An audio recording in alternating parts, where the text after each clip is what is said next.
शेती माझी प्रयोगशाळा या यूट्यूब चॅनलमध्ये मी आपलं स्वागत करतो. या चॅनलवर आपण नवीन असाल तर या चॅनलला सबस्क्राईब करा. या चॅनलचे नवनवीन व्हिडिओ पाहण्यासाठी बेल आयकॉन नक्की दाबा. आपणास व्हिडिओ आवडल्यास लाईक आणि शेअर अवश्य करा. नमस्कार, मी डॉक्टर मच्छिंद्र बांगर महाराष्ट्र देशातील हवामान परिस्थिती संदर्भात ताजा अंदाज देणार आहे. आपण बघतो उत्तर भारतामध्ये गल्फ कंट्रीजकडून एकापाठी एक WD येत आहेत. तो की एक WD आता सध्या उत्तर भारतामध्ये सक्रिय झालेला आहे. दुसरा WD येण्याच्या मार्गावर आहे. त्यामुळे एकापाठी एक येत असलेल्या WDमुळे उत्तर भारतामध्ये काही भागात पाऊस तर काही ठिकाणी हलकी बर्फवृष्टी होते आहे. अजूनही समाधानकारक अशा प्रकारची बर्फवृष्टी उत्तर भारतात झालेली नाही, अशा प्रकारची माहिती उपलब्ध आहे. त्याच वेळेस आपण असं बघतो की आज जवळपास गोव्यापर्यंत ढगाळ परिस्थिती निर्माण झालेली बघायला मिळते. या ठिकाणी आपण बघतो महाराष्ट्र वगळता, आणि याचं मुख्य कारण आहे की या ठिकाणी एक कमी दाबाचं हलकं क्षेत्र हे तयार झालेलं आहे.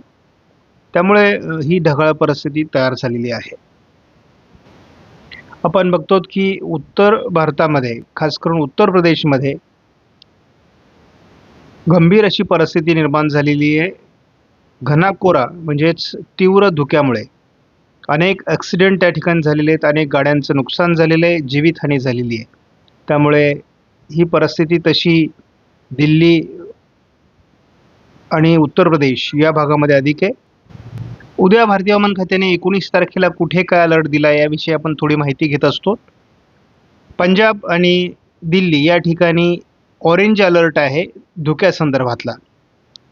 तर येलो अलर्ट हा उत्तराखंड, अरुणाचल प्रदेश, झारखंड, पश्चिम बंगाल, ओरिसा, पूर्वेकडील सर्व राज्यांमध्ये धुके मोठ्या प्रमाणात राहण्याची शक्यता असून येलो अलर्ट देण्यात आला आहे. तर बिहार आणि उत्तर प्रदेशमध्ये घनाकोरा किंवा थंडी आणि धुके यांचा मोठा प्रभाव आहे, ज्यामुळे त्या ठिकाणी मोठी दयनीय परिस्थिती निर्माण झालेली आहे. ही परिस्थिती 20 तारखेलाही कंटिन्यू राहील असा अंदाज आहे. त्यापूर्वी माझी प्रतिक्रिया मी काही व्हिडिओमध्ये सांगितलेली आहे. सध्या थंडीचं प्रमाण हे मध्य भारतावरच तयार होतं आहे, अगदी दक्षिण भारतापर्यंत मध्ये. परंतु आपण जर बारीक निरीक्षण केलं तर उत्तर भारतामध्ये अपेक्षित थंडी नाही आहे किंवा अपेक्षित बर्फवृष्टीसुद्धा होत नाही आहे, आणि ही गंभीर बाब आहे. जी ढगाळ परिस्थिती सध्या अरबी समुद्राच्या दक्षिण टोकाला आहे, त्यामुळे आपण दक्षिण भारतामध्ये थोडा दक्षिण टोकाला तामिळनाडूच्या पावसाळी परिस्थिती दिसते. गेल्या 24 तासामध्ये या ठिकाणी पाऊस झालेला आहे. आपण या ठिकाणी बघतो की पंजाब, हरियाणा, चंदीगड, उत्तर प्रदेश आणि बिहार या ठिकाणी धुक्याचा मोठा रेड अलर्ट देण्यात आलेला आहे.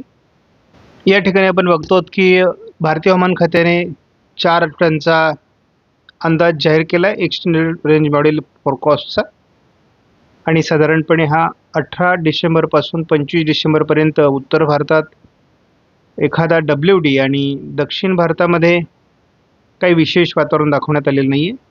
25 डिसेंबर ते 1 जानेवारीच्या दरम्यान अंदमानात थोडं कमी दाबाचं क्षेत्र असेल. उत्तर भारतामध्ये हलकं WD असण्याची शक्यता आहे. मात्र आपण 1 जानेवारी ते 8 जानेवारीच्या दरम्यान थोडा मैदानी भागाकडे WD प्रभावी राहण्याची शक्यता आहे, आणि प्रभावी WD 8 जानेवारी ते 15 जानेवारीच्या दरम्यान देखील राहतील. त्यामुळे एक समाधानाची बाब आहे की उत्तर भारतामध्ये बर्फवृष्टी बऱ्यापैकी होईल असा अंदाज दिसतोय, आणि थोडं अंदमानामध्ये सातत्याने पावसाळी वातावरण देखील राहण्याची शक्यता आहे. दक्षिण भारतातील पाऊस नाही, परंतु श्रीलंकेच्या दरम्यान थोडं पावसाळी वातावरण या दरम्यान राहील. थंडीच्या लाटेसंदर्भात जर धावता अंदाज बघितलं तर महाराष्ट्रामध्ये बऱ्यापैकी थंडीची लाट आहे, आणि ही 20, 19, 20, 21, 22लाही असणार आहे. परंतु थोडंफार वातावरण कमी होईल 23 तारखेनंतर.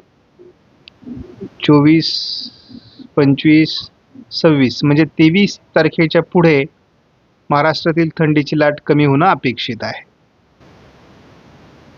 पावसासंदर्भातला तसा विशेष काही अलर्ट नाही. उत्तर भारतामध्ये WD पाठी WD येत राहणार आहेत.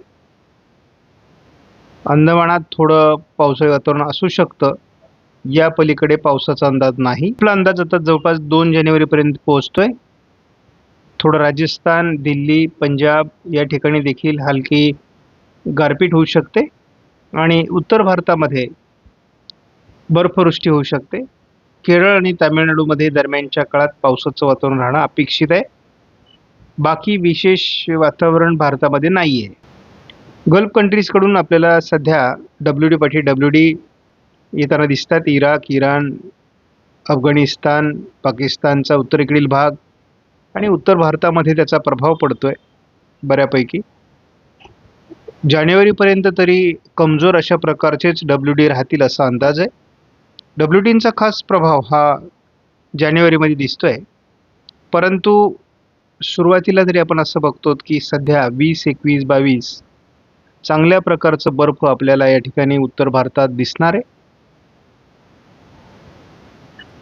आपण ज्याला धुके किंवा कोहरा असा शब्द वापरला जातो, भारतामध्ये या कोहराचा खूप मोठा प्रभाव सध्या तयार झालेला आहे.